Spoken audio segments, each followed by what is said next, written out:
कई बार हमारे जीवन में ऐसा होता है कि हम पूरी लगन के साथ आगे बढ़ रहे होते हैं। अपने जीवन में सफलता के कदम धीरे धीरे तय कर रहे होते हैं और हमारे आसपास के समाज से हम इस दौरान यही उम्मीद करते हैं कि वो हमारा सम्मान करे।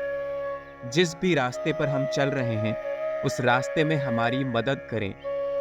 यदि मदद न भी कर पाए तो कम से कम हमें प्रोत्साहन दें। परंतु क्या कभी आपने गौर किया है कि कुछ लोग आपकी तरक्की देखकर, आपकी खुशी देखकर खुश नहीं होते हैं। उन्हें एक अजब सी जलन महसूस होती है जब भी आपके जीवन में कुछ अच्छा हो रहा हो। वो इसी पीड़ा में रहते हैं कि आपके चेहरे पर यह हंसी आखिर क्यों आ रही है। क्या आपको लगता है कि जैसे ही आप खुश होते हैं, कुछ लोग आपके आसपास नकारात्मकता फैलाने लगते हैं। उनका सिर्फ एक ही मकसद होता है कि कैसे न कैसे करके आपको दुख पहुंचाया जाए, आपकी पीड़ा को बढ़ाया जाए और ये खुशी जो आपके चेहरे पर है, इसको खत्म किया जाए। हम सब के जीवन में हमारे पास थोड़े बहुत ऐसे लोग अवश्य हैं जो हमें आगे बढ़ता देख, खुश होता देख जलनशील महसूस करते हैं। इसकी सीधी सी वजह यह है कि इस तरह के लोग आपकी बराबरी कभी नहीं कर सकते और जब कोई इंसान आपके बराबर नहीं आ सकता, आपसे आगे नहीं बढ़ सकता, तब वह ऐसे छोटे छोटे काम पर उतर आता है। दरअसल ये लोग पैदा ही ईर्ष्यालु होते हैं। बचपन से ही इनके मन में इस तरह के भाव बड़े होते हैं। ऐसा इसलिए होता है क्योंकि या तो वो ऐसे माहौल में पले बड़े हैं जहाँ पे सिर्फ ईर्ष्या ही पैदा हुई है, या फिर उन्होंने अपने जीवन में लाख कोशिश की है और वो आगे नहीं बढ़ पाए, इसीलिए वो किसी अन्य व्यक्ति को भी आगे बढ़ता हुआ नहीं देखना चाहते। इस तरह के लोग काफी जहरीले होते हैं और आपके आसपास सिर्फ नकारात्मकता ही फैलाते हैं। ये कोई भी हो सकता है, आपका कोई करीबी दोस्त, आपके रिश्तेदार, आपके साथ आपकी कार्यशैली में काम करने वाले लोग। यदि आपको इस तरह के लोगों को पहचानना है तो इस तरह के लोगों का स्वभाव देखिए।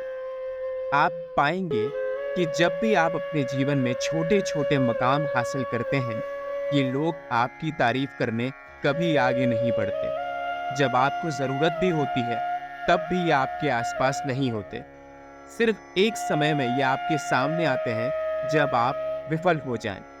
यदि आपको किसी काम में असफलता मिले तब ये बहाने ढूंढते हैं कि कैसे न कैसे करके आपको ताना मारा जाए, और यही सबसे बड़ा निशाना होता है आपकी मानसिक संतुलित को बिगाड़ने। इस तरह के लोगों में आत्मसम्मान की कमी होती है और इनका आत्मविश्वास झुका हुआ होता है।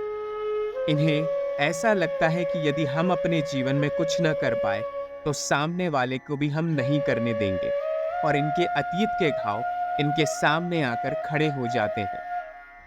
कभी न कभी इनके साथ कुछ ऐसी घटनाएं घटी होती हैं कि ये आगे बढ़ने में विफल हो गए होते हैं और पीड़ा ही इनके जीवन का मूल उद्देश्य बन जाता है। ऐसे में वो दूसरों की खुशी को अपनी जलनशील भरी निगाहों से देखते हैं। दूसरों की पीड़ा इनके लिए खुशी का काम करती है। इन्हें ऐसा लगता है कि यदि कोई आदमी इनके आसपास जो मौजूद है वो अपने जीवन में त्रस्त होगा तो ये खुश रह पाएंगे। इस तरह के लोगों से जितना हो सके आप दूरी बनाने की कोशिश कीजिए, क्योंकि ये नकारात्मक लोग हैं। ये आपको नीचे की तरफ खींचते चले जाएंगे। आप अपनी सीमाएं निर्धारित करें। यदि आप नकारात्मक लोगों से पूरी तरह से बच नहीं सकते हैं तो उनके साथ अपनी बातचीत को सीमित करें।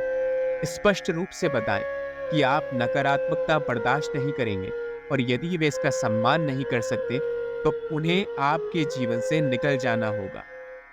आप अपने जीवन में दया का भाव रखें और जो आप करते जा रहे हैं वो करते रहिए, क्योंकि कोई भी नकारात्मकता यदि आप लंबे समय तक झेलेंगे तो आपको भी हानि पहुंचेगी। आपका दिमाग और आपका चरित्र आपकी सबसे बड़ी ताकत है। इसे किसी अन्य की वजह से मत खोइएगा।